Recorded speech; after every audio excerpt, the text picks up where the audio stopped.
I awoke to a surprise text from my boss one morning that said I didn't have to work that day. I was really happy because that meant I could do whatever I wanted. The kids were at school and my wife was at work, so I had the whole entire day to myself. I also get paid salary, so I wasn't necessarily losing out on any money either. It was paid time off, let me just put it that way.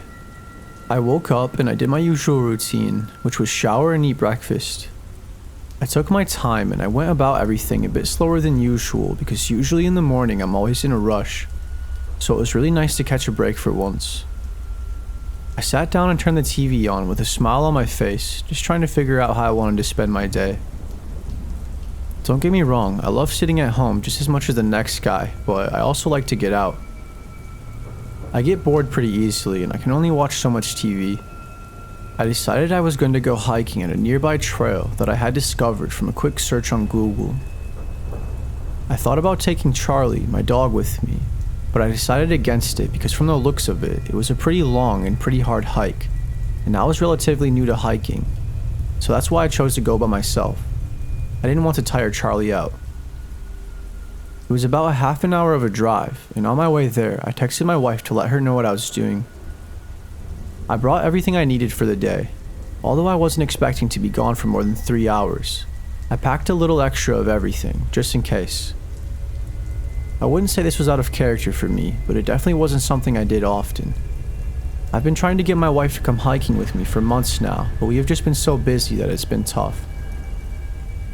I've always been an outdoorsy person, so I was extremely excited. When I arrived, I parked my car and got out. I grabbed my backpack and off I was.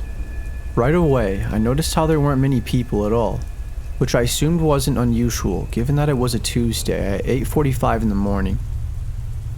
Before I entered the trail, I saw a wooden post with a map on it that surveyed the entire area. I wasn't exactly sure how long this hike was going to take me, but I had a pretty good idea for believing it was a decently large trail in size. The way that I took was a 4.5-mile long hike. The entire scenery was just absolutely gorgeous. It was such a beautiful day. There was a light breeze and the perfect amount of sun was poking through the trees on my back, and it was exactly what I needed. I was having the time of my life and really appreciating nature. About 20 minutes into my adventure, I put my headphones in, but after a few songs played, my music suddenly stopped. I took my phone out to turn the music back on, and I noticed that my cell phone only had 1 bar of service. Within seconds of that, as I was putting my phone back in my pocket, a deer jumped out right behind me and sprinted across the trail very quickly and ran through the woods and disappeared in a matter of seconds. It spooked me so much that I literally jumped and my heart started racing. I let out a quick chuckle when I realized it was only a deer, and I sighed in relief. But then I looked to the right of me. That's when I saw someone sitting on the ground with their legs crossed, staring right at me. They had a creepy mask on, and it looked like they had something in their lap, like maybe a weapon. From where I was standing, I thought it looked like an axe. "Hello?" I said. "What are you doing?" The person then stood up, and right away I thought it was a man, because of how tall he was, and he looked pretty muscly. He started walking towards me while patting his hand with the axe. He didn't say a word. I started walking the way I came from, and I even left my backpack on the ground. I was just trying to get out of there as quickly as possible, and the last thing on my mind was my backpack. He picked up his speed a bit and started jogging towards me. That was when I started a full-on sprint, and he did the same. I ran track for 4 years in high school, so luckily I was prepared for a foot race. He then threw the axe at me because he probably realized I was much faster than him. He hit me directly in my left ankle, and it hurt like hell, and it made me trip and fall to the ground. I yelled in pain, but I managed to get up. Fortunately for me, I think it was the butt or the shoulder of the axe that hit my ankle head on, rather than the blade. He was catching up to me now though, but I managed to grab the axe before he could get to me. I ran the fastest I could with my injured ankle. He was a very tall man. See, I'm 6'2", and this guy was probably like 4 inches taller than me. I was just praying to God that I could find the strength in me to escape and get home safely. All I could think about was my wife and kids. The only chance I had at surviving was running or beating him to death with the axe, and that was the last thing I wanted to do.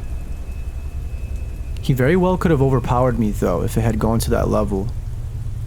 I just kept running and I chose not to look back. I just ran as fast as I could. I still had a long ways back to the car, and I was determined to make it, although I wasn't too sure about my chances. I certainly gave that guy a run for his money though. I looked behind me, finally after a few minutes of running, and I saw he was no longer behind me. That didn't stop me from running though.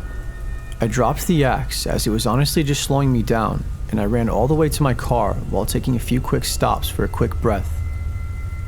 I finally made it back to my car, but I still wasn't getting any service, and there was no one in sight that could help me. As I was pulling out of the park, the masked man was standing right by one of the stop signs near the exit. He stood there and stared at me. I felt his eyes piercing through me, even though I tried to pay no mind to him. I called the police and made a report, but that guy is out there somewhere, still lurking in the shadows, looking for his next victim, because they never managed to find him. I haven't been out hiking ever since.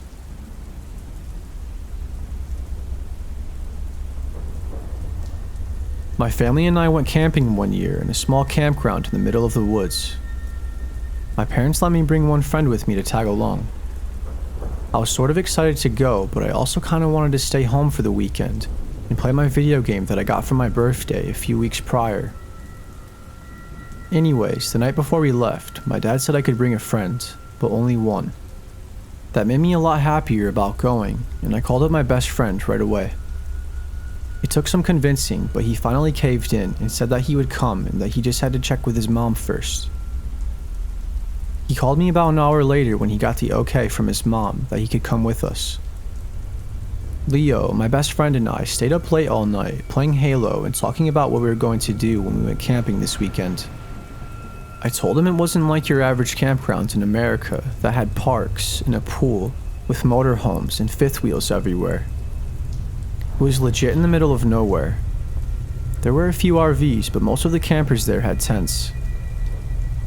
Leo was concerned that it wasn't going to be much fun, but I reassured him of all the things that we could do, and I told him that we could bring our bikes to go on bike rides in the trails, that we could go fishing at the nearby lake, and tons of other stuff, like sit by the fire and make s'mores. I mean, the list was endless. Our first night there, we did just that. We even set up a badminton net, and the whole family played. The days were going by quick, and we were having tons of fun. It was now Saturday night, and my family and I were getting ready for bed.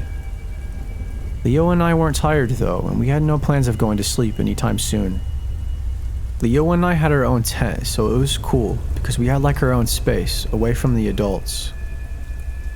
I told Leo that we should go explore the woods and try to find trails that we hadn't been through yet. He was down for the adventure, so we both grabbed flashlights and waited until we were sure that everyone else was asleep. We snuck out of our tent quietly and we started walking.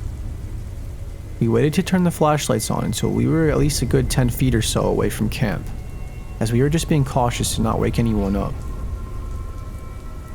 Leo came up with the idea that we should walk through the woods with our flashlights off for as long as we could. I didn't really want to do that, but I didn't want to seem like a wuss in front of my friend, so I agreed.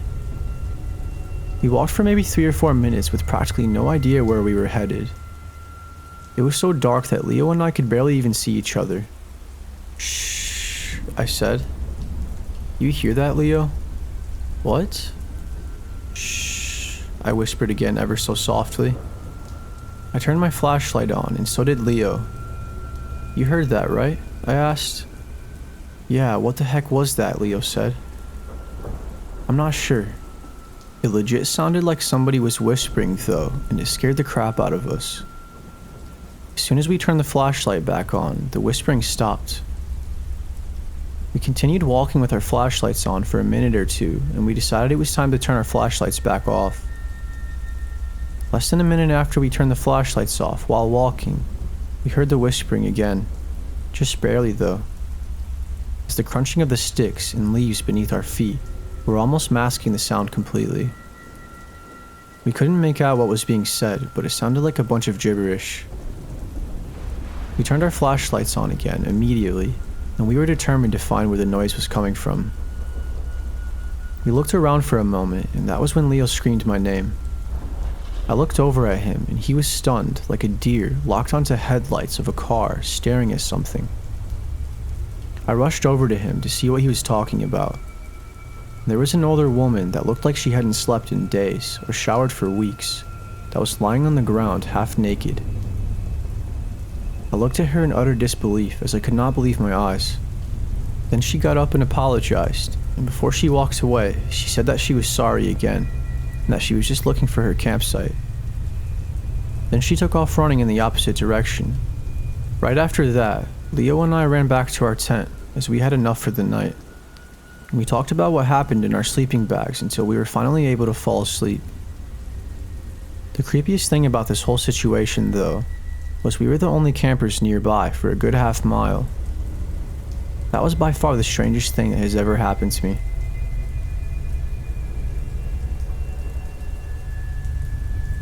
My dad took me on a trip in the vast wilderness of Ontario, Canada, near the mountains. As we were exploring, we came across a giant cave. My dad noticed a blood trail leading into the cave, and he wanted to investigate. My dad had a shotgun, and I had a rifle, so we figured we were safe enough. As we made our way into the cave, we followed the trail of blood until it led us to a decapitated grizzly bear. Someone or something had completely severed the bear's head off of its body, and left with the head when they walked out of the cave, hence the blood trail. It must have been like a trophy to whoever did that or something. We walked a bit further into the cave, and that's when we found something even more disturbing, and absolutely heart-wrenching.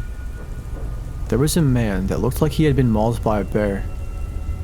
His insides were spilling out of his stomach, and it was the most gruesome thing I've ever seen. I think the old man reminded my dad of his father, because the man looked extremely similar to him, and his dad had been shot and killed a few years back in a hunting accident, so it really hit home for him. My dad started crying and having a complete breakdown. At first we were terrified, especially me. The man's dead body looked like it had been sitting there for days, as his face and body was starting to decay and change color. We were completely bewildered and we didn't know what to do. My dad said we weren't going to call the police because we had touched the evidence and it was a murder scene, which would mean that we could potentially be a part of the investigation should there be one. And even calling the police, we would immediately be drawn out as potential suspects, even though we had nothing to hide necessarily. Ultimately though, the decision was up to my dad, so I left it at that. We later found out about a week later when it was broadcasted on the news that the person who severed the bear's head did so because the bear killed his friend.